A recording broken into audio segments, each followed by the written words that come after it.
So ayan no, binalikan natin si Brother Ino kung meron sa mga bago na ipapakita ngayon kay Alas Lagalag kung anong mga bago niyan dating na mga mutya. No? Brother, anong mga bago mo ngayon na may papakita mo ngayon? Sa mga May parating pa tayo galing pang Mindanao at saka sa Mindoro. Bali update lang muna tayo kasi yung stock natin ipapadala pa lang mga 4 days or 5 days pa bago darating kasi election, hindi masyado silang nakakapagpadala at nakakuha sa bundok. I-update lang natin tong mga gamit na lagi natin ito i-updatein. Ito yung pang araw-araw na pang-protection. Ito yung General Combate. General Combate yan. Umiinit pag may mga panganib, yan may pangalan yan, General Combate. Pang ito, protection sa lahat. Kung sinong magtanong, tawag lang kasi hindi ito pwede talaga na sasabihin ito lahat kung anong gamit ito. Pwedeng magtanong, magtawag o mag-text sa number sa YouTube para masabi ko kasi hindi masilan ito, hindi ito pwede na sasabihin ng totoong nito. Ang ibanggit lang natin, protection pangkalahatan to, General Combate. Umiinit, kumukulo, mga panganib, accident o may mga tinatawag na atim. Ito, meron din tayong maliit. Ito, maliit na buti.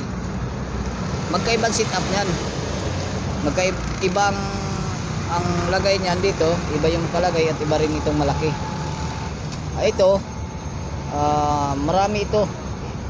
Sikretong nakalagay dito. Kaya hindi ko rin pwedeng sabihin. Pwede naman silang magtanong.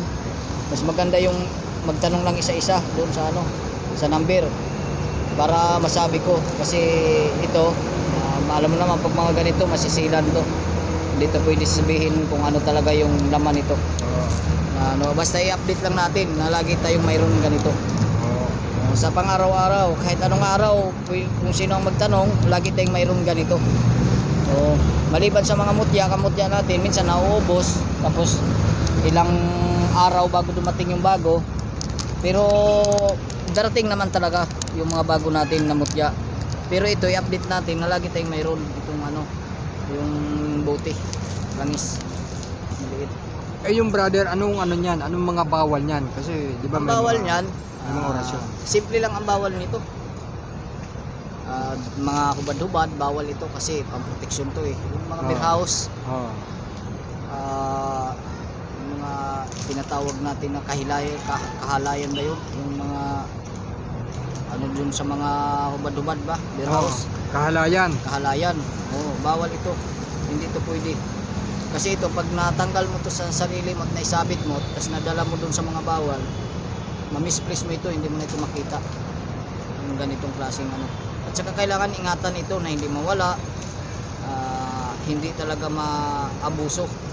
Kasi pag nagamit rin ito sa kasamaan, mas matindi yung sumbalik nito, yung parusa. Kasi yan, pang-protection talaga yan. Walang kaliwa yan na dasal, kanan lang tayo. Puro kanan. Kaya ang ingatan, kung sino man ang magka-interesado nito, ingatan lang ang paggamit nito.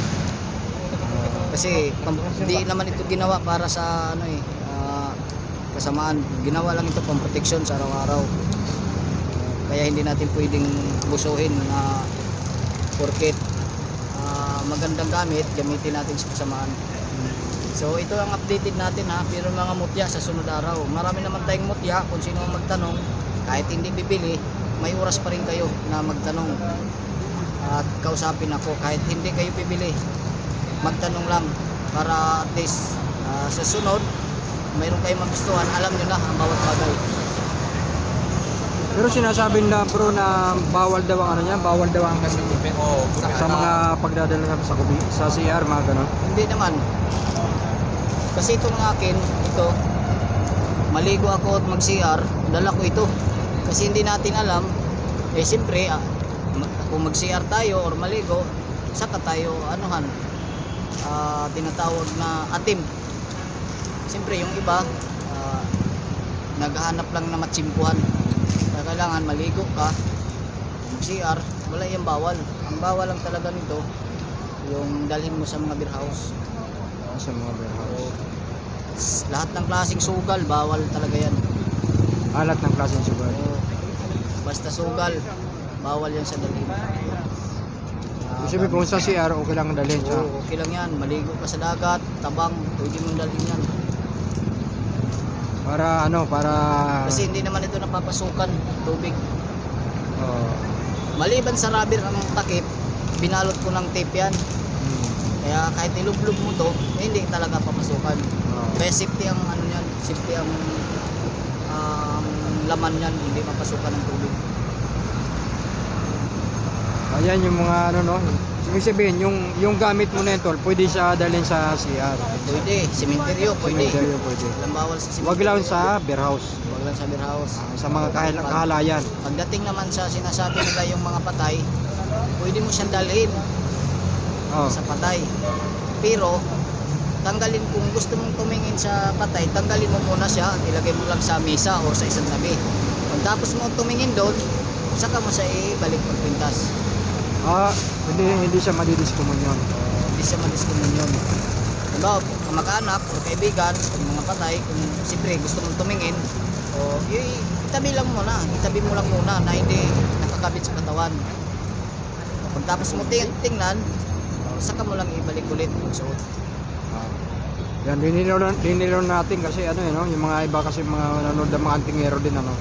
At saka sa mga bagong pumapasok sa spiritual may mga gamit para alam din nila kung paano mag-handle ng mga gamit. Ingatan lang kasi wala namang gamit na matibay kung hindi marunong mag-alaga o magamit yung gagamit.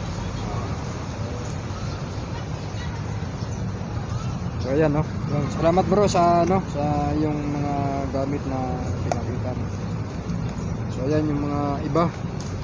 Yung mga iba-ibang mga mutya no. Yan yung mutya ng langka. Yan tapos linta no. Tapos kabibi. Yung naging bato, update lang natin. Tapos yung iba no. Yan yung mga iba-ibang mga klaseng mga mutya. Ayan, merong umo, merong tamilok, no? May daplak. Tapos ayan yung mga iba.